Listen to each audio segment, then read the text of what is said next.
আবেগে পড়ে কোনো কিছু করতে যাবেন না। একবার যদি জীবনে কোনো ঝামেলা হয়ে যায়, সারা জীবন ওই 4 দেওয়ালের মাঝে বসে পস্তাবেন, কাউকে পাবেন না। আমি তো কিছু না করে গেছি তাই কাউকে পাইনি, আর আপনি অপরাধ করে যাবেন, আপনার বউ তখন অন্য জায়গায় চলে যাবে, আপনার ছেলে মেয়ে আপনার শত্রু হয়ে যাবে। এই পারিবারিক এই সমস্যার কারণে কত সন্তান পর্যন্ত তার বাবার নামে দেখলাম মামলা দিয়েছে। কে ভাই আপনাকে মামলা দিয়েছে? কে বলে আমি আমার ছেলে, ওর মাকে নাকি আমি মেরে ফেলেছিলাম। বলেন নাউজুবিল্লাহ। এটা শুধু পারিবারিক জীবন গেল, সামাজিক আছে, রাজনৈতিক আছে, আন্তর্জাতিক কিছু নিয়ম আছে। আমরা যেন সতর্ক থাকি। যদি কোনো কারণে কোনো অপরাধের সাথে জড়িয়ে আবেগে হোক, কারণ নির্দেশে হোক, একবার যদি আপনি চলে যান, শাস্তি পেয়ে যান, তখন ওই নেতাকেও আর খুঁজে পাবেন না। আমার ভাইরা, আমি যেটা বোঝাতে চাচ্ছিলাম, আমাদেরকে আজকে থেকে জুলুম, এখান থেকে একেবারে পুরা জীবন মুক্ত হওয়া লাগবে। নাই তো আমি কিন্তু আল্লাহ মামলার আসামি হয়ে যাচ্ছি। পুলিশের কাছে বাধা দিলে হয় পুলিশবাদী কেস, আর মানুষের ওপরে জুলুম করলে হয় আল্লাহবাদী কেস। মানুষের ওপরে জুলুম করলে কেস করবে কে? আপনি লক্ষ্য করেছেন শব্দটা? আল্লাহ বলেন আমি নিজে মামলা দেব। মামলার বাদী যত বড় হয় মামলা তত কঠিন হয়। আমাদের নামে মামলা দিয়েছিল রাষ্ট্র। যদি এরশাদ ভাই দিত, সলিমউদ্দিন, আমি 3 দিনও আটকে রাখতে পারতো না। যত টাকা লাগে টাকা পয়সা দিয়ে বেরিয়ে চলে আসতাম, কারণ আমি আকিস গ্রুপে চাকরি করতাম। কয় টাকা লাগবে আপনার বলেন? কিন্তু এমন মানুষ মামলা দিয়েছে, টাকা না লাল দাগ দিয়েছে, যতবার করবেন মামলায় জামিন হবে না। এই জন্য মামলার বাদী যত বড়, কেস তত কঠিন হয়। এখানে আল্লাহ পাক নিজে মামলার বাদী জালেমদের বিরুদ্ধে। সুতরাং এই 15.5 বছরে 1628টা চেয়ারে যারা ছিল এই দেশে, প্রত্যেকেই আল্লাহর মামলার আসামি। কেউ ডাইরেক্ট, কেউ ইনডাইরেক্ট, এরা আল্লাহর মামলার আসামি। এদের কোনো মাপ নেই। আল্লাহু লা ইয়াহদিল কওমাজ জালিমিন, ইয়াহদি মুজারে, বর্তমান, ভবিষ্যৎ, প্রেজেন্ট, ফিউচার। আল্লাহ বলেন জালেমদের আমি হেদায়েত দিচ্ছি না, দেবো না। এই জন্য জালেমদের কপাল পুড়ে গেছে। দুনিয়াও আপনার শেষ, আখিরাত তো শেষ হয়ে গেছে। জালেমদের চোখের দিকে, মুখের দিকে এখন তাকালে দেখবেন শুধু চিন্তা, চিন্তা আর চিন্তার ছাপ। আরে ভাই, জেলে তো আলেমরাও ছিল, ওই তাদের মুখে দেখতাম হাসি।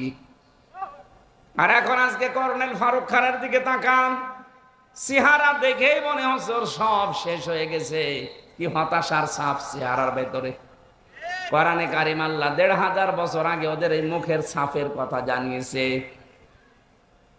আল্লাহ পাক বলেন সূরা আনামের 44 নম্বর আয়াতের মাঝের অংশে এটা আছে, হাত্তা ইযা ফারিহু বিমা উতু আখাযনাহুম বাগতাতান ফাইদাহুম মুবলিসুন।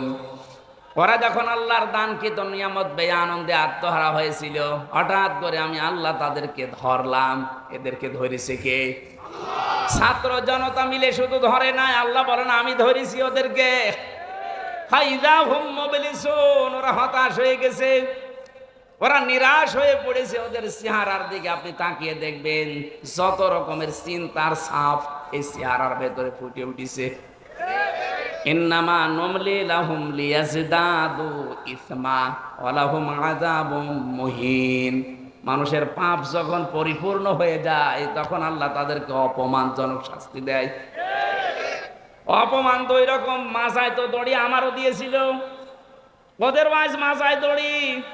ওদেরকে দেখলে মানুষ পচা ডিম মারছে, আর আমাদের মাজায় দড়ি দেখলে পুলিশ পর্যন্ত কাঁদতো। এক কথা বলছে না কেন? নিজে দেখেছি, হয়তো বাধ্য হয়ে পারতো না কিছু করতে, কিন্তু কাঁদতো। সিসি ক্যামেরার কারণে ওইদিকে তাকিয়ে চোখের পানির দিকে দেখতাম, কাঁদতেছে। আচ্ছা হুজুর, আপনাকে একটু আমি সিঙ্গাড়া কিনে দেবো, ওই যে সিসি ক্যামেরায় ওই শয়তানরা দেখতে পাচ্ছে, ও দেখলেই আমার চাকরি চলে যাবে। কিন্তু আমার সহ্য হচ্ছে না, আমার মনে হয় চাকরি ছেড়ে চলে যায়, কিন্তু উপায় নেই বলে আমি করছি। কিন্তু আপনি আমারে মাফ করে দিয়ে। না, আপনার আর কি, আমার মাথায় দড়ি দিয়ে নিয়ে আমি হাসতাম, জালেমদের কাজ কারবার দেখে। কি করছে এরা, শুধু দড়ি দেয়নি, হাতে হ্যান্ডকাপ পেছনে বেঁধে দিত, মাজায় দিত দড়ি, হাত পায়ে দিত ডান্ডা বেড়ি, মাথার উপরে দিয়েছে সেই লোহার টুপি, বুকে দিয়েছে সেই বুলেট প্রুফ জ্যাকেট। মনে হচ্ছে যে কি নিয়ে যাচ্ছে, অথচ কিছুই না। একটা ভীতিপূর্ণ অবস্থান তৈরি করে আলেমদের সাথে অস্ত করতো, যেন পরবর্তী প্রজন্ম ভয়ে কেউ আলেম হতে না চায়।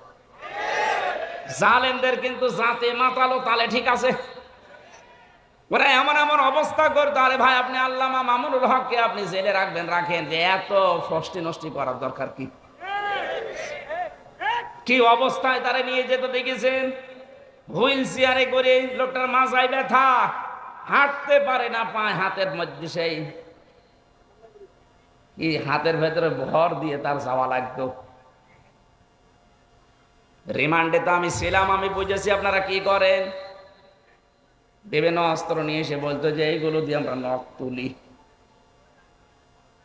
কিছু কিছু মানুষের আমি দেখেছিলাম এত বড় বড় নখ হয়ে গেছে, ওই যাদেরকে আয়না ঘরে রেখেছে, তাও তো এটা 2 নাম্বার, আসলটা যারা আছে এত বড় বড় নখ হয়ে গেছে। চুল দাড়ি গব দেখলে মনে হচ্ছে ওরে বাবারে জঙ্গল থেকে বেরিয়ে আসতেছে। এই নখ দিয়ে দেওয়ালের সাথে খুশিয়ে খুশিয়ে লিখে রাখতো কাটা কাটা অক্ষরে যে ভাই, যদি কেউ বাইরে যেতে পারেন এই নাম্বারটা একটু জানাবেন, যে নাম্বারের লোকটা এখনো বেঁচে আছে। কি করেছেন আপনি বলেন তো, আর আপনি বলেন আমি কি করেছি, আমার পালানো লাগলো, কি করেছেন আপনি টের পাচ্ছেন না? আপনার পাপের বোঝা পরিপূর্ণ হয়ে গেছে, এই জন্য তো আল্লাহ এত অপমান করছে। বিচারপতি মানিকের মতো এরকম একটা হারামি, ওরে বিচারপতি বানিয়ে পুরাটায় অবিচার করেছে। আর আল্লাহ পাকও দেখিয়েছে, কলার পাতায় শুয়েছে ওরে, ওর বিচি উড়ে গেছে, সংসার করার কাজ শেষ। দেখেন কবে শুনবেন যে ওর বউ চলে গেছে, কারণ বিচি না থাকলেও বউ থাকবে। আযাব মহিন শুধু পড়েছি, এটা আমি দেখলাম নিজের চোখে যে আল্লাহ অপমান করে কি করে। এই কথা বলে না কেন? এজন্য আমি আবার বলছি, আমরা যারা আছি সাবধান, যদি আগামীতে চেয়ার পানও জুলুম করবেন না। আপনার বাড়ি ঘর, আপনার অফিস আদালত যতই মজবুত করেন, আল্লাহ কিন্তু ওইটা জনশূন্য করে দেবে। আল্লাহ আমাদের হেফাজত করুন, বলেন আমিন। আমরা আজকে একটা গ্রাম নিয়ে আলোচনা করব, খুব খেয়াল করে মিলাবেন। আমার তো কোরআনের আয়াত পড়লেই মনে হয় এটা কেবল নাজিল হচ্ছে। সূরা নমল থেকে আমরা পড়েছি, এর নামকরণ, ঐতিহাসিক প্রেক্ষাপট, ব্যাখ্যা, অনেকগুলো কথা আছে, মাতৃভাষায় অর্থ, এগুলো সব বাদ দিয়ে দিলাম। কারণ আমার 10টার ভেতরে ডাক্তার ঘুমাতে বলেছে, এখন 10:30 বেজে গেছে, তাড়াতাড়ি শেষ করব, এই জন্য আমরা সব বাদ দিলাম। সূরা নাহাল 112 নম্বর আয়াত। আজকের আলোচনার বিষয় গ্রাম। কি বললাম? এটা কি গ্রাম নাকি শহর? আল্লাহ রাব্বুল আলামিন এমন একটা গ্রামের এখন আমাদের কাছে দিচ্ছেন, একটু মিলিয়ে দেখবেন। অবরাবাল্লাহু মাসালান ক্বরিয়াতান কানাত আমিনাতাম মুতমাইন্নাহ। আল্লাহর এই দৃষ্টান্তের দিকে লক্ষ্য করো। আল্লাহ রাব্বুল আলামিন নিজে একটা দৃষ্টান্ত দিচ্ছে, উদাহরণ তোমাদের সামনে পেশ করছে, উপমা দিচ্ছে আল্লাহ তোমাদের সামনে একটা গ্রামের। কিসের? যে গ্রাম ছিল শান্ত, নিরাপত্তা দিয়ে বেষ্টিত এবং নিশ্চিন্তে বাস করা যেত। 2টা শব্দ পেলাম আমরা, কানাতা আমিনাতাম মুতমাইন্নাতান। এটা যদি ক্লাস হতো তাহলে এখানে আরবি গ্রামারের অনেক নিয়ম আছে। ক্বরিয়াতান, কানাত, আমিনাতাম, মুতমাইন্নাতান, এই শেষে তাগুলো কেন এসেছে? এগুলো ক্লাস হলে বোঝানো ভালো হয়। এত তাফসীর মাহফিল, আল্লাহ পাক 2টা সুন্দর সুন্দর উদাহরণ এখানে সেট করলেন। 1 নম্বরে এমন গ্রাম যেটা নিরাপদ এবং নিশ্চিন্তে বাস করা যেত। তাফসীরে মুফাসসিরিন ইকরাম আমি যত তাফসীর দেখেছি সবাই এক বাক্যে জানিয়েছে, এইটা বলতে আল্লাহ বুঝিয়েছেন মক্কা শরীফকে। কাকে? মক্কা শরীফকে আল্লাহ পাক একেবারে নিরাপত্তার শহর জানিয়েছেন। আত্তিনি ওয়াজ-যাইতুনি ওয়া তুরি সিনিনা ওয়া হাদাল বালাদিল আমিন। এটা একটা নিরাপদ শহর। এবার আসেন তো বাংলাদেশের সাথে এই শব্দটা মিলাই। আমরাও কিন্তু ঠিক নিরাপদে ছিলাম, হঠাৎ করে সেই 47 থেকে আরম্ভ হয়েছে। কি 47 থেকে আরম্ভ? এর আগে তো শান্ত শিষ্ট নিরাপত্তা বেষ্টন করে আমরা ছিলাম। কারণ 800-850 বছর আমাদের এই এলাকাটা, এ পুরা ভারতবর্ষ মুসলমানদের হাতে ছিল। মুসলমানদের যখন হাতে ছিল তখন শিরক এত বেশি ছিল না। কারণ মুসলমান ক্ষমতা নেওয়ার পরে যে কাজগুলো করবে তার 1 নম্বরে তারা শিরক বন্ধ করবে। সূরা আলে ইমরানের এবার 93 নম্বর আয়াতের তাফসীর করা আছে। আমার তাফসীর আজকে হচ্ছে কোরআন বিল কোরআন। ভালো করে খেয়াল করুন ভাই।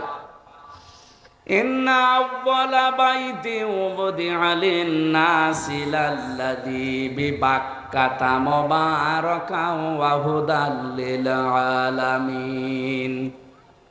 আল্লাহ পাক বলেন পৃথিবীর প্রথম ঘর যেটা প্রতিষ্ঠিত হয়েছে, যেটা বানানো হয়েছে বাক্কায়, মানে মক্কায়। মক্কার প্রাচীন নাম হচ্ছে বাক্কা। এর ভেতরে 1 নম্বরে মুবারাকান, বরকতময় করে দিয়েছি আমি আল্লাহ এই ঘরকে। 2 নম্বরে এখানে হেদায়েতের মশাল জ্বালিয়ে দিয়েছি তামাম বিশ্বের মানুষের জন্য। 2টা বিষয় আল্লাহ জানালেন এই ঘর সম্পর্কে, যেটা বরকতময়, এটা হেদায়েতের মশাল। অমান দাখালাহু কানা আমিনা। কেউ যদি এই ঘরে প্রবেশ করে আল্লাহ তাকে নিরাপত্তা দিয়ে দেয়। কে বলছেন? কি পেলেন আয়াত শোনার পরে আপনি? খালি শুনেই যাবেন, আমি বলে যাব না। এখান থেকে কিছু নিয়ে আমাদের জীবনে এবার লাগানো লাগবে। কথা বলেন না কেন? আল্লাহ যে বললেন অমান দাখালাহু কানা আমিনা, এই ঘরের এরিয়ার ভেতরে যারা আসবে তাদেরকে নিরাপত্তা দেবে কে? আপনি দেখেছেন কেমন নিরাপদ ঘর? অথচ ওর এরিয়ার বাইরে গেলে দেখবেন ছিনতাই হয়, মারামারি হয়, গালাগালি হয়, দেখলে মেরে ফেলবে। কিন্তু এলাকার ভেতরে আপনি যতক্ষণ থাকবেন, ওই সে আবাহমান কাল থেকেই কেউ যদি বাবার হত্যাকারী কেউ দেখে যে কাবার চত্বরে কিচ্ছু বলতো না, এমন নিরাপদ আল্লাহ দিয়েছিলেন। এখন আমার প্রশ্ন, এই বাংলাদেশ কি কাবা শরীফ? কথা বুঝে উত্তর দেবেন। বাংলাদেশ কি কাবা শরীফ? এটা কাবা থেকে 6000 কিলোমিটার দূরে। তাহলে আমাদের এই 56,000 বর্গ মাইলকে নিরাপত্তা দিয়ে বেষ্টন করা লাগবে না? কি শত্রু দেখতে পাচ্ছে না চারিদিকে? পাশের রাষ্ট্র আমাদের প্রতিবেশী, ওদের সাথে যাদের যাদের বর্ডার আছে তারা প্রত্যেকটা বর্ডারে মার খায়।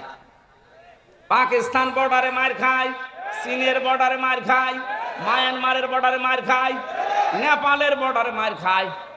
আর যত মার আমাদের দেয়, ওরা মার খেয়ে শেষ করে না। দেখবেন পাকিস্তানে আর চীনের কাছে মার খেলে ওরা বলিউডে সিনেমা তৈরি করে। ওইটা দিয়ে ওরা সিনেমা বানায়। সিনেমার নায়ক দেখেছেন? আল্লু অর্জুন, রামচরণ, প্রভাস, এদেরকে দিয়ে সিনেমা বানায় আর ওটা আবার হিট করায়। আর এইটা দিয়ে আমাদেরকে টাকা পয়সা যা উপায় হয় ওইটা দিয়ে আমাদের মারে। ওরা মার খায় পাকিস্তানের বর্ডারে, চীনের বর্ডারে, মায়ানমারের বর্ডারে। আর মারে কাদের বলেন? নিরাপত্তা দেওয়ার জন্য এবার কি লাগবে বলেন? আল্লাহ বলেন এই তো কাবা শরীফ না তোমার এই বাংলাদেশ, 6500 কিলোমিটার দূর। তাহলে এইটাকে যদি নিরাপত্তা দিয়ে ঢেকে রাখতে চাও কি করা লাগবে? এবার আসেন, আমি বলছি সূরা আনআম 7 নাম্বার পারা 17 নাম্বার পৃষ্ঠা, প্রথম নাম্বার লাইনের 82 নাম্বার আয়াতের প্রথম অংশে আছে। আধুনিক যে তাফসীর আছে সব মিলাবেন, এটা পাবেন। আল্লাযীনা আমানু ওয়া লাম ইয়ালবিসু ঈমানাহুম বিযুলমিন উলাইকা লাহুমুল আমনু ওয়া হুম মুহতাদুন। আল্লাহ পাক বলেন যারা ঈমান আনবে আর ঈমানের সাথে যারা জুলুম মিশ্রণ করবে না। এখানে জুলুম মানে শিরিক। জুলুম মানে কি? যারা তাদের ইমানের সাথে শিরিক মিশ্রণ করবে না, আমি আল্লাহ গ্যারান্টি দিলাম, উলাইকা, যেন এইভাবে হাত দিয়ে দেখাচ্ছে বাংলাদেশের দিকে যে উলাইকা, এই মানুষগুলো লাহুমুল আমনু, এরা আল্লাহর কাছ থেকে নিরাপত্তা পাওয়ার হকদার। তাহলে বাংলাদেশ যদি নিরাপত্তার চাদরে কাবা শরীফের মতো ঢেকে রাখতে চান, এ দেশ থেকে জুলুম শিরিক বন্ধ হওয়া লাগবে। এদেশে শিরিক নেই বলেন, প্রকাশ্য শিরিক চলছে একটা, যে ক্ষমতার উৎস জনগণ, এটা শিরিক। এটা কারা আছেন এই বিশ্বাসে আমি জানি না। হ্যাঁ আছেন আপনারা, আমি জানি অনেকেই আছেন এই বিশ্বাস এখনই পাল্টানো লাগবে। এটা শিরিক, কারণ আল্লাহ যেটা পারে ওইটা অন্য কেউ পারে, এই বিশ্বাস করার নাম শিরিক। আর শিরিক যারা করে তারা মুশরিক। কথা বলে না কেন? আইন দিতে পারে কে? অন্য কেউ পারে। ক্ষমতা দেখাতে পারে কে? অন্য কেউ পারে। সুতরাং আল্লাহ যেটা পারে ওইটা অন্য কেউ পারে, বিশ্বাস যারা করেন। ক্ষমতার উৎস আল্লাহ বারবার বলছে, আন্নাল কুওয়াতা লিল্লাহি জামিআ, কুলিল্লাহুম্মা মালিকাল মুলকি তুতিল মুলকা লিল্লাহি মুলকুস সামাওয়াতি ওয়া মা ফিল আরদ। এরকম 950-এর উপরে আয়াত আছে, ডাইরেক্ট ইনডাইরেক্ট ক্ষমতার উৎস কে? সেইটাকে আজ উল্টিয়ে ফেলেছেন আপনি। আপনি বলছেন না, ক্ষমতার উৎস জনগণ। এই বিশ্বাস করেন কারা? আমি জানি না। যারা করেন এখনই মত পাল্টান। আপনার বিশ্বাস যদি এখনই না পাল্টে ওইভাবে মারা যান, আপনি শিরিক করছেন। আর শিরিক করলে আপনি মুশরিক। শিরিক যতদিন এই দেশে চালু থাকবে, আপনি বহির্বিশ্ব থেকে যত রকমের ষড়যন্ত্র আন্তর্জাতিক চলছে, জীবনও আপনি মুক্ত হতে পারবেন না। আমরা একটা গেড়া কলের ভেতরে পড়ে আছি, একদিকে আমেরিকা আর একদিকে রাশিয়া। কোন দিকে যাবেন? যেদিকে যাবেন ওই দিকে মার খাবেন। রাশিয়ার দিকে ঝুঁকে আসলে আমেরিকা মারবে, আমেরিকার দিকে গেলে রাশিয়া মারবে। আল্লাহ এমন একটা জায়গায় আমাদেরকে রেখেছে যে আমরা দাবার গুটি হয়ে গেছি। এখান থেকে একটাই উত্তরণের পথ আছে, এদেশের 18 কোটি মানুষ ঐক্যবদ্ধ হওয়া লাগবে যে আমরা শিরিক করব না। আর শিরিক কাকে বলে? তাফসীরের ভাষা থেকে বলছি, শিরিক বিল জাত, শিরিক বিল সিফাত, শিরিক বিল ইখতিয়ার, আর শিরিক বিল হুকুক। এটা এক একটা আবার 4 প্রকার, 4 4 16 প্রকার। ওই 16 প্রকার শ্রেণী বিন্যাস করলে হয় 24 প্রকার। 24 প্রকার শ্রেণী বিন্যাস করলে হয় 72 প্রকার। 72 প্রকার ভাগ ভাগ করলে তাফসীরে আছে 120 প্রকার। শিন র কাফ, এই শব্দের ভেতরে এতগুলো কথা লুকিয়ে আছে। এক একটা পয়েন্ট আকারে বললে 120 দিন লাগবে। এত কথা শুধু একটা শব্দের ভেতরে আল্লাহ লুকিয়ে রেখেছেন। তাফসীর করতে গেলে সময় লাগে। এই কারণে আল্লাহ রাব্বুল আলামিন আমাদেরকে নিরাপত্তা দেবেন 56,000 বর্গ মাইল। যত রকমের দুশ্মনী, যত রকমের ষড়যন্ত্র কৌশল হচ্ছে, যত রকমের কূট কৌশল চলছে, সব কিছু থেকে আল্লাহ আমাদের বাঁচাবেন।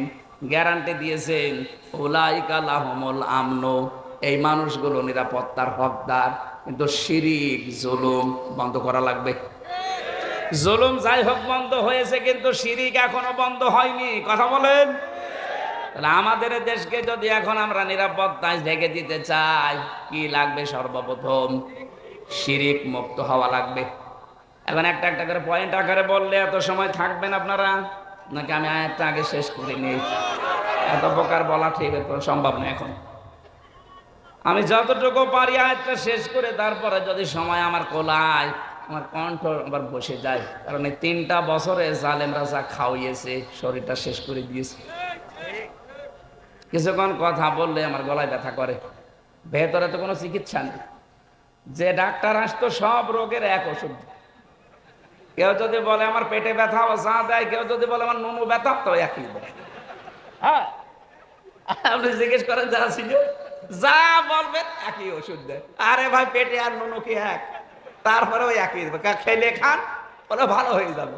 কারণ বাইরে তো যেতে পারবেন না।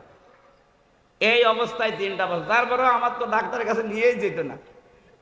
14 দিন বলার পরে একদিন নিয়ে যেত, তার 4-5 জন কারারক্ষী। মনে হচ্ছে যে কি হয়েছে, বাইরেও যাও ভেতরেও যাও। এত ভয় এদের। সিসি ক্যামেরা দিয়ে রাখতো, কারারক্ষী আলাদাভাবে বসিয়ে রাখতো। কি বলেন তো, আমার শরীর চলে না, আর এরা এত ভয় পায়। আমি যদি মামুনুল হক সাহেবের মতো একটু হংকার মঙ্কার দিতাম তাও তো হইতো। আমার এমনি শরীর ভালো না, আর তারপরে ওদের মনে হয় যে কলিজায় কাপড় উঠে যাচ্ছে, 4-5 জন আমার পেছনে লাগিয়ে রাখতো। ঢাকাবাসী, আমি যে আয়াতের প্রথম 2টা শব্দ আল্লাহ জানিয়েছিলেন যে এমন একটা নিরাপদ শহর ছিল, যেই শহরের 2টা বৈশিষ্ট্য, একটা নিরাপত্তা আর একটা নিশ্চিন্তে বসবাস করা। রব্বুল আলামিন বলেন ইয়াতিহা রিজকুহা রাগাদাম মিন কুল্লি মাকান। বিশ্বের বিভিন্ন দিক থেকে তাদের দেশে জীবন উপকরণের জন্য যা লাগতো সব আসতো। আরে ভাই, 47-এর আগের ইতিহাসগুলো আপনি পড়ে দেখেন, আমি তো দেখি নাই, শুধু পড়েছি। কি শান্তিতে ছিল তারা, কি অবস্থায় ছিল তারা। 850 বছরে এলাকাগুলো মুসলমান শাসন করেছে, একটা মানুষের ওপরে জুলুম অত্যাচার হয়েছে প্রমাণ নেই। যদি একটু কিছু পাওয়া যেত সঙ্গে সঙ্গে বিচার হয়ে যেত। বাদশাহ নুরউদ্দিন, বাদশাহ জাহাঙ্গীর, এর কাছে একটা বুড়ি মহিলা তার যুবতী পুত্রবধূকে নিয়ে এসে বলছে, বাদশাহ জাহাঙ্গীর, তোমার এলাকায় আমি বসবাস করি, আমার ছেলেটা প্রশাসনে চাকরি করে। প্রতিদিন রাতের বেলা একটা দুর্বৃত্ত এসে আমার ভয় দেখায়। আমার এই পুত্রবধূ খুব সুন্দরী, তার ইজ্জত সম্ভ্রম লুণ্ঠন করার জন্যে তোমার কাছে বিচার দিয়ে গেলাম। আজকে রাতটা যদি নিরাপত্তা দিতে পারো আমাদের দাও, যদি না দিতে পারো তাহলে আমি সকালে এখান থেকে চলে যাব। যাওয়ার আগে একটা কথা বলে গেলাম, তুমি যে আল্লাহকে বিশ্বাস করো, কিয়ামতের দিন ওই আল্লাহর সামনে তোমার বিরুদ্ধে আমি নিজে মামলা দেব। বাদশাহ জাহাঙ্গীর কোনো কথা বলে না, চলে গেল বুড়ি মহিলা রাগ করে। যাওয়ার সময় বলছে, বাদশাহ আমি কিন্তু তোমাকে হতে দেখেছি, জন্ম নিতে দেখেছি, আমার সামনেই তুমি জন্ম নিয়েছো, একটা কথারও জবাব দিলে না। ঠিক আছে, আমি গেলাম। কিয়ামত তো বিশ্বাস করো, কিয়ামতে হবে তোমার সাথে দেখা। রাতের বেলা হযরতে বাদশাহ জাহাঙ্গীর রহমতুল্লাহ আলাইহি উনি চলে গেলেন রাতে ঘোড়া নিয়ে। যে দেখলেন প্রাচীরের কাছে একটা ঘোড়া বেঁধে রাখা আছে, আর ভেতরে আওয়াজ হচ্ছে, বাঁচাও বাঁচাও। উনি নিজের ঘোড়াটা পাশে রাখলেন, পাঁচির টপকিয়ে ভেতরে ঢুকলেন। বুড়ি মহিলাকে ডাক দিয়ে বলে যে টিম টিম করে আলো জ্বলছে, আলোটা লিভিয়ে দাও। ভেতরে যাওয়ার পরে ওনার পুত্রবধূর শরীরের উপরে যে অত্যাচার চালাচ্ছিল ওই ছেলেটা, ওই দুর্বৃত্ত, নিজে মাথাটার চুল ধরলেন, তরবারি বের করে 1 কপি আলাদা করে দিলেন।